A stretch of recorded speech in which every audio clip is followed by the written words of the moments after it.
Bon matin la gang et bienvenue dans Overrated Podcast. Dans le but de réduire un peu la longueur des épisodes, cette semaine je skip sur l'intro. Ça va m'empêcher de jacasser comme une bonne femme au salon de coiffure.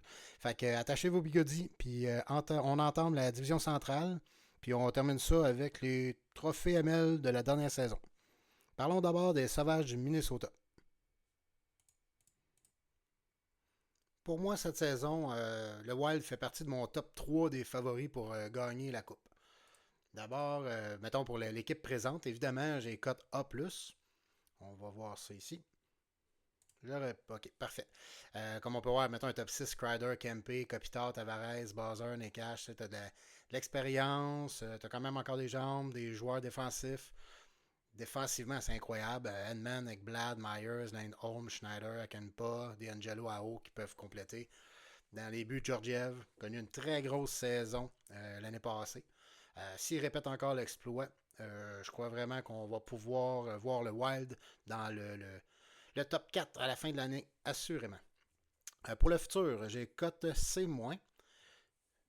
Dans les prospects notables, je dirais, ben, comme l'année passée, on peut voir là, en 2024, ici à droite, Dean Letourneau et Taryn Smith ont été leurs deux premiers choix en deuxième ronde. L'année d'avant, un de mes favoris, c'était en première ronde, il avait repêché Axel Sandin Pelika. Mais les 2 années au préalable n'avaient vu aucun choix de repêchage. C'est pour ça que j'ai mis à C-. C'est quand même pas un club médiocre à en devenir, mais il manque vraiment de chair à canon, disons. Fait que moi, pour moi, dans le top 5 des prospects en ce moment, ils ont Denis Tourneau, Afanaseyev, Veyenola, je suis peut-être encore un des derniers qui croit en lui. J'ai écouté quelques matchs de la Ligue américaine des Jets encore l'année passée, puis il fait un bon travail. Mais j'ai vraiment l'impression qu'il va avoir sa chance ailleurs qu'à Winnipeg. T'as Sourdif, Zikin, quand même quelques noms intéressants. Puis dans les buts, juste à noter, Vladar, je pense que l'échange qu'il y a eu en Ligue nationale, c'est un petit peu pour faire de la place à ce gars-là. Fait que ça va être à surveiller. Pour moi, l'objectif du Minnesota, évidemment, c'est la Coupe Stanley. Puis le défi, c'est préparer l'avenir. Je sais qu'ils ont déjà échangé leur choix de première ronde de 2025, mais ils ont quand même 2 choix de deuxième, 3 choix de cinquième. Fait que, autre d'être dans le top 3 des favoris, il doit quand même prévoir l'après Tavares, l'après Kopitar. Il y a quand même quelques joueurs importants de leur équipe qui risquent de perdre des plumes d'ici 2 ans environ. Le deuxième club de la centrale, on va parler de Nashville. Nashville ici. Voilà. Pour Nashville aussi, dans le présent, j'ai cote A. Ensuite, en partant, tu as McDavid, McKinnon comme deux premiers centres. Rantanen, Tolvanen, Gunther. Des alliés quand même un petit peu jeunes, peut-être pas élite. Mais en partant, OK, McDavid, McKinnon, peu importe qui tu vas leur mettre. On le sait, je pense que c'est Rémi qui n'avait parlé, peut-être 1 an ou 2. À un moment donné, les points qu'il y a en simulé, ça dépend beaucoup de ton temps de glace. Fait que je pense avoir 2 bons joueurs au lieu de 3 sur un premier trio, par exemple, va faire en sorte que ton troisième joueur va quand même produire peut-être 80% de la valeur des points que ça va être une vedette. Pour le futur, je les ai cotés Nashville C-. Pourquoi? On va regarder ça ici. Maintenant, le dernier repêchage, Zane Parek. Certains ont considéré que je l'ai coté un petit peu bas, mais c'est quand même un high risk, high reward. Ben, même pas un high risk, c'est un joueur safe LNH. Mais côté ligne nationale, je pense qu'il pourrait peut-être être problématique juste par ses turnovers. Mais en simulé, on s'en fout. Fait que c'est un très bon choix pour Nashville. Colotton, encore lui, ça en est tout un high risk, high reward, justement. Luka Misa, Tanner Hall. Non, il y a beaucoup de joueurs intéressants. On peut voir ici en 2023 du no draft. Je pense que le DJ avait dû s'absenter de dernière minute. C'est pour ça qu'en 2024, ben, c'est l'une des raisons pourquoi il y avait plusieurs choix. Fait que, il va falloir quand même, mettons, dans les défis, ce serait de Nashville, c'est de préparer l'avenir. Puis sur le court terme, peut-être dénicher un top 3. Tantôt, top 3 à la def. Tantôt, on parlait de l'équipe pour le présent. C'est la faiblesse de l'équipe en ce moment. Pietrangelo, Forsling, comme top 2 à la def, c'est bon. Mais Smith, Pelech, Van Ramsdijk, il manque vraiment d'appui de ce côté-là. Mais avec Elia Block d'un but, oui, une fin de saison en série un petit peu désastreuse dans la Ligue nationale, mais il va redevenir un des 3 meilleurs gardiens de la Ligue, assurément. Fait que l'objectif de Nashville, évidemment, c'est la Stanley Cup. C'est un club quand même similaire avec le Minnesota. Les deux, je les vois vraiment trôner au plafond de la division. Puis avec le même genre de système, c'est-à-dire on vise le présent sans avoir vraiment sans être médiocre pour l'avenir. Mais le danger peut-être de Nashville, c'est d'être all-in. Parce qu'on n'a pas une division, je dis on parce que j'en fais partie de la division, de la centrale, il y a vraiment plusieurs clubs qui peuvent aspirer à des honneurs.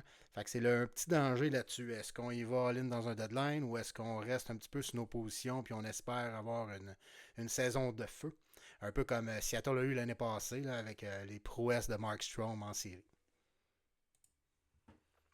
Prochaine équipe, on va parler de l'Arizona, ou plutôt de l'Utah maintenant. Arizona, ici, ici. Bon, voyons voir. Dernier repêchage, il n'y avait pas de choix au top du repêchage, de choix top 100. L'année d'avant, il n'y avait pas repêché du tout non plus. Fait que moi, dans le fond, pour le futur, je les ai quand même mis à B.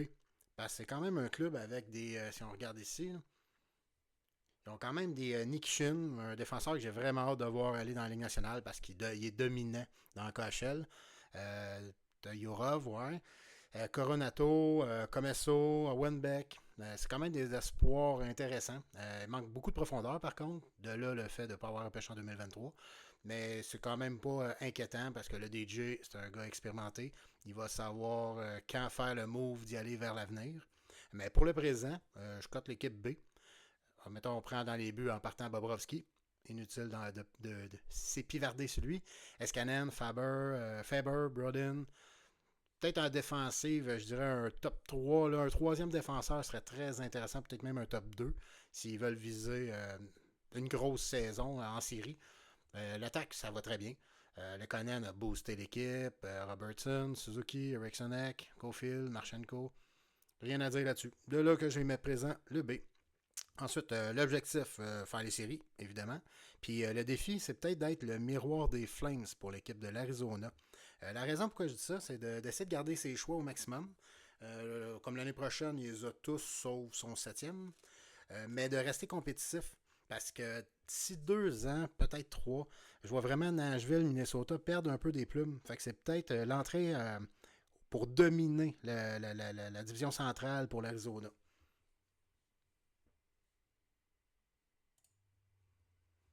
Next, on parle maintenant de Winnipeg. Bon, pour le présent, Winnipeg, j'ai mis B-. Et on le sait tous, là, ce qui est arrivé à la retraite de Bergeron, Backstrom, sa blessure. Fait qu'ils ont vraiment besoin d'un top 6 au centre. Là, ils ont muté Kadri. J'ai muté, ça fait bizarre de parler de moi à troisième personne. J'ai muté Kadri au centre pour la prochaine saison. J'ai acquis au repêchage Michael Backlund, mais on s'entend, c'est un support très temporaire. Fait que pour le présent, je m'attends à une saison moyenne. Wildcard, mettons. Je peux viser les wildcards, c'est mon objectif. Pour le futur, par contre, je suis juste C+. C'est probablement la saison que j'entame avec la moins grosse valeur de ce côté-là.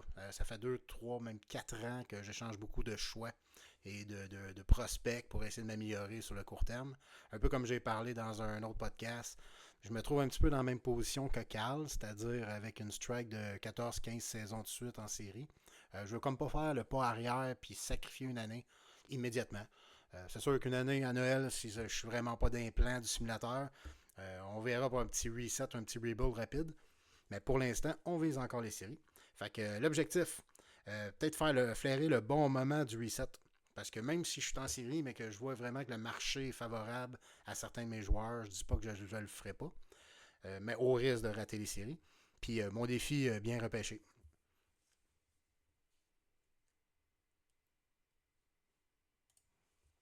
Puis j'ajouterais aussi, quand je dis bien repêché, historiquement, j'ai tout le temps effectué les repêchages, j'ai tout le temps beaucoup de choix.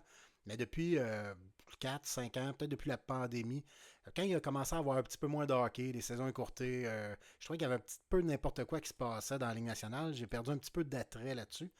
On peut le voir par mes repêchages. 2024, j'avais beaucoup de choix. 2023, aucun. 2022, beaucoup de choix. 2021, aucun. C'est pas dans mon habitude. Si je regarde les autres années, là, je pense qu'il y a une année seulement, j'avais dû échanger tous mes choix. De dernière minute, je travaillais. Là, pour ceux qui sont en audio, désolé. Ceux qui regardent, j'ai tout le temps eu beaucoup de choix. Fait que l'année passée, Jet Luchenko, certains disent que je l'ai pris tôt, certains disent que j'aurais dû attendre, on verra. Pour moi, il reste quand même dans mon top 5 des prospects. Mukamadulin, vraiment hâte de le voir cette année à San Jose. Jagger Furcus, Luchenko, Baudouin. Siamus Casey, un underdog au New Jersey, qui est déjà très rempli à la def, mais je ne sais pas. J'ai l'impression qu'il va vraiment se faire un nom cette année au camp d'entraînement.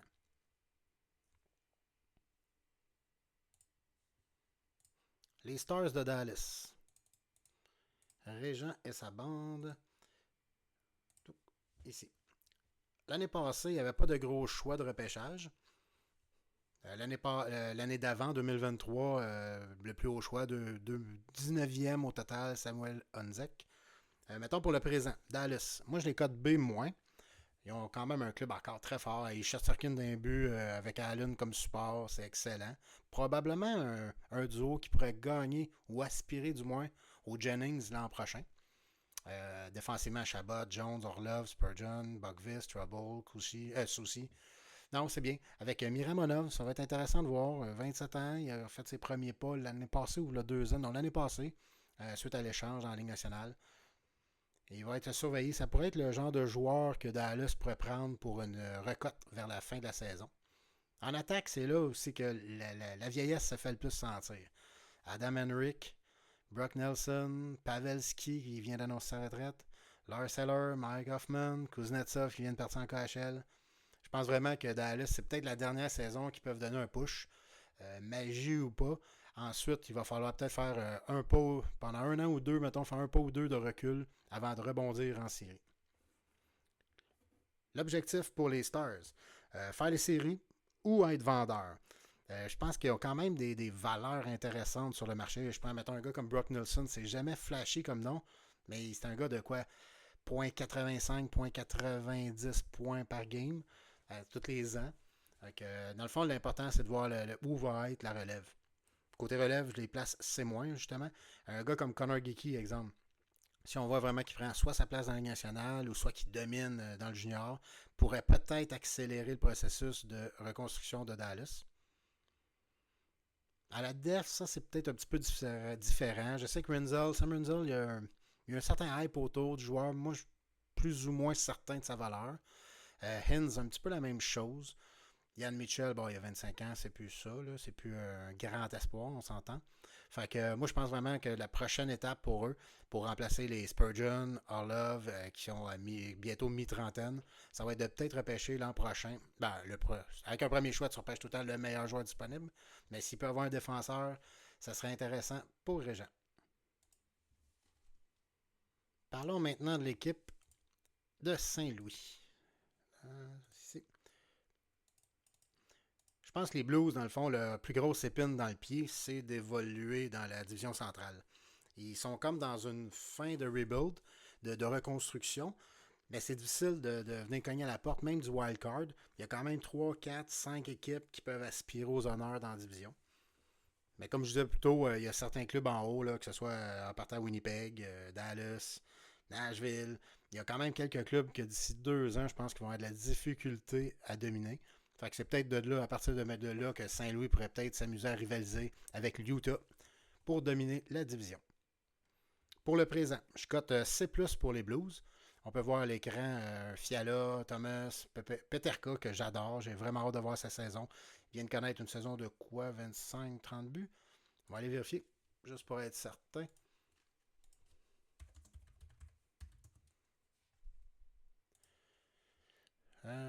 50 points, 28 buts, c'est ça. Moi, je ne serais pas étonné que ce soit comme une saison qui va le mettre vraiment sur la map des joueurs de pool, là. Ceux qui font un pool around.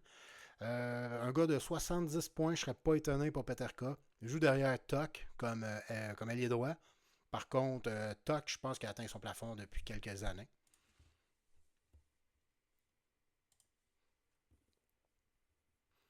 Fait que pour l'attaque, c'est quand même bien. Nicolas Hischer aussi, j'ai oublié de mentionner. Je sais que pour certains, il n'a pas atteint les objectifs qu'on anticipait en lui. Moi, je persiste à dire que c'est un excellent two-way. Ensuite, en défensive, Dobson, Shea, Keandre Miller, Lilgren, Sam Berg. Moi, je l'aime pas, Sam Berg, mais il a quand même une très bonne valeur. C'est un gars qui peut éclater comme il peut rester un. Là, c'est peut-être grossier, je m'en allais dire Mike Riley. Là, j'ai pas une analogie à faire avec le joueur. Mrazek, Samsonov, Primo. Un trio qui peut se débrouiller. Peut-être pas encore le gardien d'avenir. Moi, Samsonov, je suis pas encore convaincu. Saarinen, quand même un espoir intéressant. Kayan, Zgalov. Pour le futur, je donne à Saint-Louis B-. Pour moi, le top prospect de Saint-Louis, on peut le voir l'année passée, ils ont Trevor Connolly. Je pense que la plupart savent ce qui s'est passé avec Connolly, pourquoi il est baissé. 13e rang, certains vont dire il a été repêché plus loin Ligue nationale, c'est peut-être tôt. Je pense pas, surtout en simulé. C'est un peu comme quand je parlais tantôt de Parek. Des gars comme Connolly, problème hors glace, problème sur la glace. En simulé, on s'en fout un peu. Tant que dans la Ligue nationale, le coach permet de jouer en powerplay. Ensuite, après Connolly, dans les top prospects, je dirais Miles Wood, Mustard, Howard, Thompson. Ouais, Kulomnimi. Lui, je le connais pas beaucoup. Souvent, j'entends son nom comme underdog dans les revues un petit peu partout. Mais je peux pas en parler un petit. Je peux pas m'avancer trop sur le joueur. Je le connais pas suffisamment. Mais il y a un fait à noter dans mes notes. Je vois que Saint-Louis n'a plus son premier choix cette année. Par contre, il y a un premier choix qui pourrait se révéler extrêmement payant. Il faudrait reconfirmer si mes notes sont bonnes. Il y aurait le premier choix des Maple Leafs. Euh, Nick, qu'est-ce qui se passe? Qu'est-ce que tu as fait? Non, mais ça c'est une affaire qui est bon pour un DJ, exemple comme Nick. Il va essayer de pas finir dernier. Il n'a plus son premier choix. Par contre, ici Simon à Saint-Louis qui doit espérer que Toronto perde quasiment autant que son équipe lui-même gagne. Pour conclure pour Saint-Louis, dans le fond, objectif, faire les séries. Ce serait intéressant. Ça fait quand même quelques années. Saint-Louis ici, on peut aller voir. Ça fait 2 ans qu'ils sont en dehors des séries. Ensuite, ils avaient fait une année les séries. Une, deux, trois. Ils ont fait une fois les séries en 8 ans. Fait que je pense que l'objectif de faire les séries est raisonnable. Sinon, s'ils finissent 9e, 10e, sans avoir dépensé des munitions d'avenir pour du présent, pourrait être une belle progression pour l'équipe. Fait que le défi, moi, je me dis juste de ne pas s'enflammer au trade deadline. T'es 9e, tu peux avoir un bon choix. Des fois, tu sais, je vais prendre un exemple. Quand moi, j'ai acquis Backlund pour un 3e choix, je crois. Si Saint-Louis effectuait ce genre de transaction-là pour colmater une brèche, une blessure, quelque chose, je n'aurais pas de problème. Mais échanger un premier choix, je ne sais pas. Surtout pas le premier choix de Toronto pour gagner peut-être une ronde de plus. J'attendrais peut-être, comme je disais, il faut penser de division quand on fait un rebuild ou on est proche de finir sa reconstruction. Puis je pense que dans la centrale, il y a plusieurs clubs qui sont en train de finir un gap, là, une dominance dans la division. Fait que c'est peut-être à partir de là que ça va être intéressant pour lui d'être un acheteur un petit peu plus agressif. Ensuite, les Blackhawks. L'équipe à l'ouest. Ici, on va afficher ces données. Parfait. Je pense que dans le fond, le West, il a prouvé depuis fait quoi, peut-être 6 ans, 7 ans qu'il est dans la ligue. Il a prouvé ces dernières années que c'était un DJ qui était sous tous les aspects du jeu. C'est-à-dire qu'il aime repêcher, il aime transiger, il aime être performant, il sait quand faire un pas en arrière. Fait que lui, il est peut-être à sa 2 ou 3e année de pas arrière. Si on regarde ici, ça fait 2 ans. Dans le fond, après avoir fait les séries 6 années de suite, ça fait 2 ans là, après avoir gagné la loterie Bédard, l'année passée, il a fini 12e. Je pense que l'idée de l'objectif, ça serait encore la patience, encore un an. Pas nécessairement d'y aller à tout prix pour gagner ou espérer être plus performant. Le défi, ce serait assurément d'améliorer la def maintenant. Si on regarde l'équipe, puis quand je dis le maintenant, là, j'ai cote C- pour le présent à Chicago. Quand je parle de défensive, là, ils ont 5 défenseurs qu'on peut catégoriser de Ligue nationale. Là. Hanifin, Gavrikov, Korchinski, Tanev, Fabro. Ensuite, il n'y a rien. Fait qu'il faut absolument trouver un défenseur de ce côté-là. Pour le futur, j'ai cote B+. Pour mettons, les meilleurs espoirs ici, j'ai des petites notes. Désolé pour le bruit de papier. Moi, je mets Bayum. Il a descendu un petit peu pour certains au dernier repêchage, mais j'aime beaucoup le joueur. McGuarty. Un petit peu inquiétant ce qui s'est passé avec les pourparlers avec Winnipeg. Il voudrait sortir de là-bas parce qu'il n'a pas joué son match ou ses 2-3 matchs en fin de cette saison, à la fin de la dernière saison. Richie, Cairo, Molendyk, quelques bons espoirs avec Chicago. Ici, on peut voir, même défensivement, là, on va aller plus loin. Des défenseurs qu'on pourrait dire, Durmo, repêchage, gros hype dessus. On disait high risk, high reward sur le joueur. Danford Stanley. Il y a quand même beaucoup de joueurs. Bertucci, c'est des William Trudeau. Tous des joueurs, tu dis, sur 5, il y en a au moins un qui va finir un third pairing dans la Ligue nationale. Fait que je pense que pour Chicago, c'est intéressant d'avoir ça sous la main. Puis dans les filets, Adenil, Dostal, moi Dostal, j'aime beaucoup. Je le vois très peu jouer, par contre, peut-être 4 ou 5 fois par année. Mais tout ce que je l'ai su, il est calme. Il a vraiment poussé l'équipe à dire que Gibson n'est plus numéro un. Parce que probablement qu'une année de plus dans la Ligue américaine aurait été favorable dans son dossier. Mais l'équipe voulait le faire évoluer avec les jeunes de talent de l'équipe. Les gars de 22, de 20, 23 ans. Fait qu'un peu comme Chicago, je pense pas que ça sert à grand chose d'essayer de monter au classement. La division est trop forte pour l'instant. Il faut solidifier les bases en prévision de l'objectif moyen à court terme. Là, je dirais 1 an ou 2. Je faisais le parallèle encore avec l'Arizona puis Saint-Louis. Le dernier club de la division, l'Avalanche du Colorado. Pour le présent, j'ai code D. On peut voir ici, je ne me rappelle plus c'était qui le premier allié droit l'année passée qui viennent d'échanger. Mais ils ont Coyle, Gallagher, Kapanen, Martinook comme deuxième centre ou William Carrier. Zach Benson, intéressant. Robertson. Dans les filets, pas dans les filets. Dans les filets, ils ont Joel Offer. Mais comme défenseur, Perbix, Addison, Miller, Joseph. Fait qu'assurément, Colorado, l'objectif, c'est la loterie. Puis je le souhaite. Ça serait intéressant pour eux d'avoir un Top Gun là, qui s'en vient pour épauler des prospects comme Nazar, Tufti, Rosen, Lev Shunov. Parlant de Lev Shunov, on va regarder le repêchage de l'année passée, justement. Troisième au total, Lev Shunov, un incontournable. Kevin Arjou, Sam O'Reilly, Linus Erickson, Yegorov. Yegorov, c'est intéressant, troisième ronde. Ensuite, je sais qu'il a droppé Muonen. C'est un gars que j'aimais beaucoup. Ben, beaucoup. C'était pas un top 100, mais c'est un gars à mi-saison, j'avais pris quelques notes. Ça c'est comme. Il est disparu dans la brume dans la deuxième partie de l'année, je sais pas pourquoi. Fait que ça pourrait être aussi intéressant. On voit l'année d'avant Zach Benson, Gouliayev, Jacob Fowler. Est-ce qu'il appartient encore à Colorado? Fowler, effectivement. Fowler est encore là. Fait que je pense vraiment que pour Colorado, la reconstruction continue. Il faut encore au moins 3-4 années. Il y a beaucoup de bons prospects. Lane Hudson. Il y a des prospects qui s'en viennent. Il y en a qui sont déjà dans l'équipe. Je pense, on parlait tout à l'heure de Benson. De Cody Glass. Ça va à Pittsburgh. Est-ce que ça va débloquer? Je le sais. J'ai toujours cru en ce gars-là. Quand Nashville l'a échangé, j'aurais aimé ça que le Canadien le prenne. Qu'il fasse un genre de Kirby Dak avec ce gars-là. On verra. Je commence vraiment à perdre. Par contre, c'est l'année de la dernière chance pour lui, assurément. Fait que si j'avais à faire un petit défi pour le DJ du Colorado cette saison, je dirais d'essayer de faire des trades judicieux, puis tout en gardant le plancher salarial. Même actuellement, je ne suis pas certain qu'il l'atteint. Mais pour les trades judicieux, je prends un exemple, un Gallagher. Tu as besoin de salaire pour la prochaine saison aussi. Tu peux peut-être garder du salaire, l'échanger, aller rechercher des choix, un ou deux espoirs. Non, il y a vraiment quelque chose à faire avec cette équipe-là pour activer ou du moins accélérer le processus de reconstruction. Parlons maintenant des trophées de la dernière saison de la Money League. Pour ceux qui suivent à l'écran, voici. Non, c'est pas Ron Jeremy, c'est bel et bien Austin Matthews, avec ses 58 buts à Tampa Bay l'an dernier.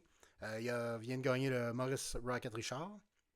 Ensuite, si on parle du Art Ross, c'est Kyle Connor qui a fini au premier rang de la Ligue avec 118 points.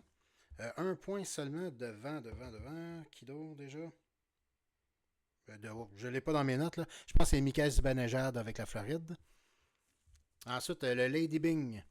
Il est octroyé à Jack Hughes de la Floride. Il y a eu 2 minutes de pénalité dans toute l'année en jouant plus de 20 minutes de temps de jeu par game. Ensuite, le Jennings à Alexander Georgiev. au Minnesota, avec une moyenne de 2,41. Puis le Conn Smythe, c'est peut-être celui-là que je l'ai octroyé. Je n'avais parlé un petit peu dans les séries. Je pense que Martin est d'accord. C'est rare qu'on fait ça, de ne pas le donner à un joueur de l'équipe gagnante. Mais je pense que Markstrom a vraiment été dominant. Ça n'aurait aucun sens de ne pas y donner. S'il y a une façon qu'on peut le donner à un joueur d'une équipe perdante, c'est celle-là. Ça ne pas s'en rappeler l'histoire qui avait entouré Jean-Sébastien Giguère à Anaheim lors de sa défaite. On va aller voir les statistiques, justement, de Markstrom.